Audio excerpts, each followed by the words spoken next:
right? You don't have that big vacuole there holding, pushing out. We don't have the turbo pressure anymore, pushing out in all directions. So as a result, all the chloroplasts, as you can see here, are kind of pushed towards the center or corralled towards the center because the membrane here is no longer pushed out here because the water is gone. And as a result, the cell sags on itself just a little bit, shrinks a little bit, kind of mimics wilt. If you expose a cell to an extreme hypotonic solution, where's the higher solute concentration? Inside the cell. A lot of water is going to go in, go in, go in, go in, go in, go in. Will this cell ever burst? No, because it has a wall. Because of the wall. So eventually, water molecules will continue to try to get in there, but what's going to happen is the wall essentially pushes back, preventing more water molecules from coming in. It's like trying to put air into a tire that won't accept any more tire. It's really hard to put that air in the tire because the pressure on the inside keeps pushing that out at you. Okay. Some practical applications of all this is it's just not a human blood thing or a human cellular thing. Explain why when dogs pee on the lawn or a shrub, it what we call burns them. It doesn't physically catch fire. It's called burning, but it kills the grass. What? I'm looking for something in the context of osmosis. Maybe. Go ahead. No, you can. Where's the higher solute concentration? In their pee. Yeah. In their pee. So soon to be on the grass, in the soil around the roots. So if this is your plant, there's your plant root. And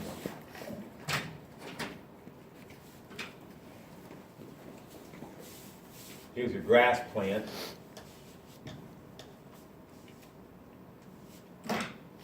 And it's more complex than it has to be.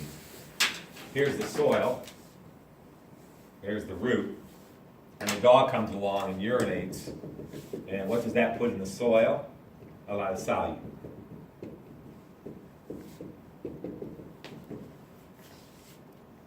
So out here would be what? Hypertonic solution. You sure? Well, no. Now I'm not so sure.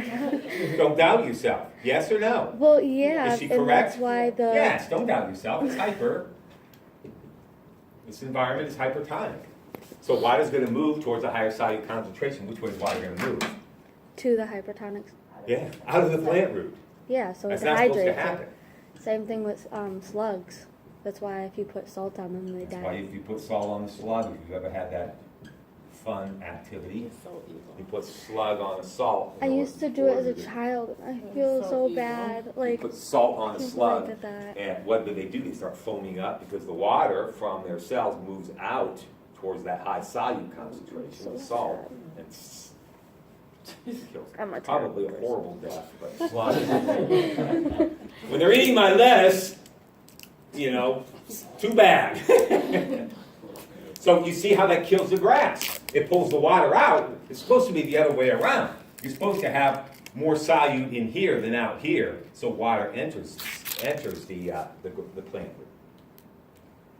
You can take my botany class in the spring. We talk all about such things and how water moves in and why it moves in and all that. But it's the same deal with plant fertilizers. If you over-fertilize your lawn, the experts say, don't over-fertilize your lawn or you'll burn the plant, you'll burn your grass. Well, that's true. If you put too much fertilizer on the lawn, you're going to set up a hypertonic environment around those grass roots. Too much, a little bit is okay. Too much is not good.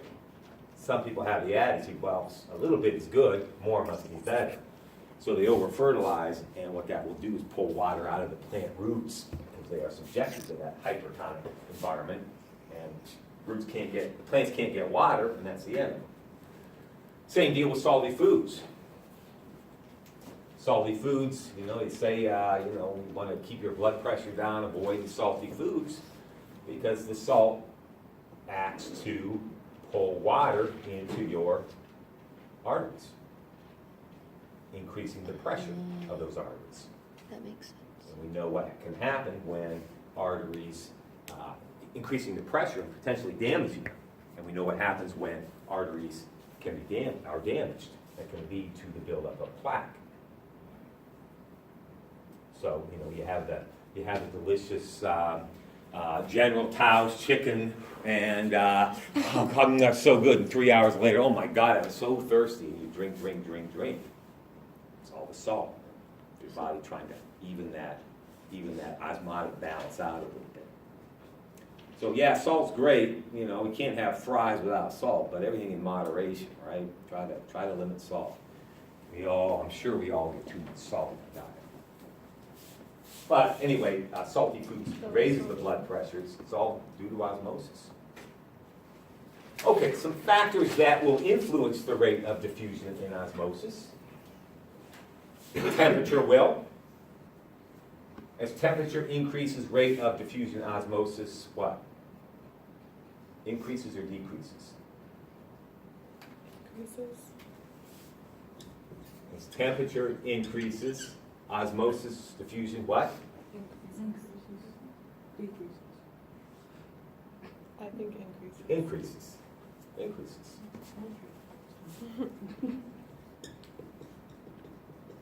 So as temperature increases, yeah, you're speeding up the molecules. Your clothes are going to dry more quickly on a warm, windy day versus a cold, windy day. Simply because the water molecules will absorb some of the energy from the heat, some of the heat energy from the atmosphere, and they'll start to move a little bit. Size of molecule. As size of the molecule increases, the rate will what? Huh? Decrease. They're bigger, heavier molecules. A greater molecular weight. So as a result, they're just going to move a little bit slower. So the rate will decrease a little bit. Size of gradient. As gradient increases,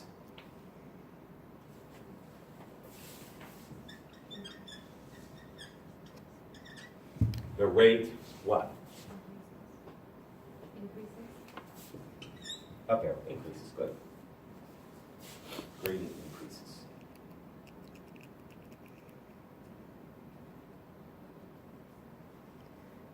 Okay. So steepness of gradient. Think of a hill. As you're driving down a hill, if it's a hill with a really low rise, not a very steep hill, something like that, versus a hill like that, you're going to gain much more momentum. You're going to move faster. Here, the rate of diffusion osmosis is much slower if you have less of a gradient.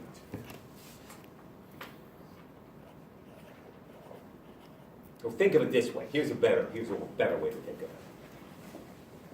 You put your clothes out on they just come out of the spin cycle, you hang them out on the line, and the day is bone dry, the air is very dry, it's warm, it's sunny, very dry day, and you hang them out. Do they dry quickly? Mm-hmm. Yeah. Under 2 hours they're usually done. Now you get done washing your clothes, they go through the spin cycle, you hang them out on a nasty, muggy, humid, disgusting summer day. Do they dry quickly? Why? Because there's just as much water in the air. There's less of a gradient between the clothing and the air, exactly. There's less of a gradient there. So this is this hill right here. This is the day where it's super dry air and you're hanging your clothes out. So there's a big gradient between the fabric and the atmosphere, so those molecules are zipping out. They're drying quickly. The clothes are drying quickly. Okay, so gradient matters also. Okay, facilitated diffusion. We'll make really quick work of this.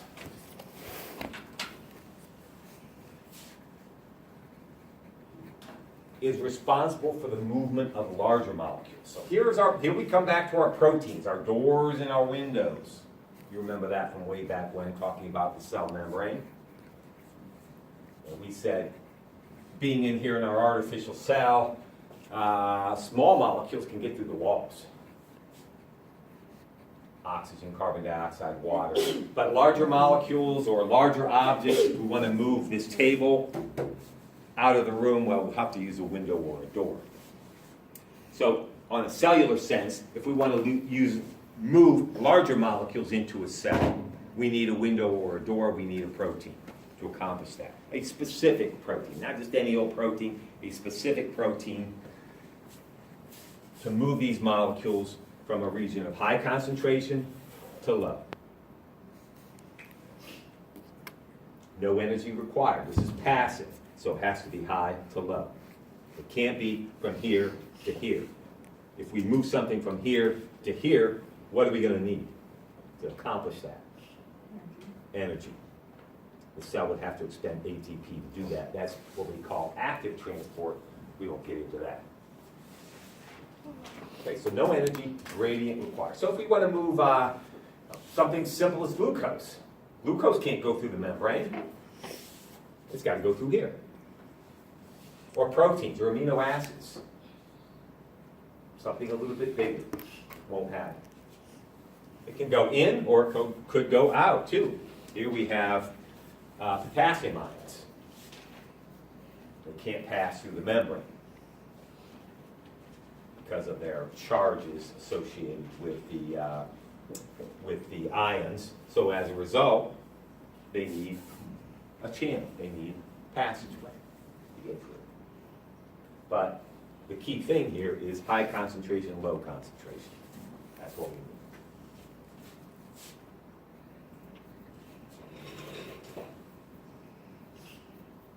In the process known as facilitated diffusion, a special carrier protein with a central channel acts as a selective corridor which helps molecules move across the membrane.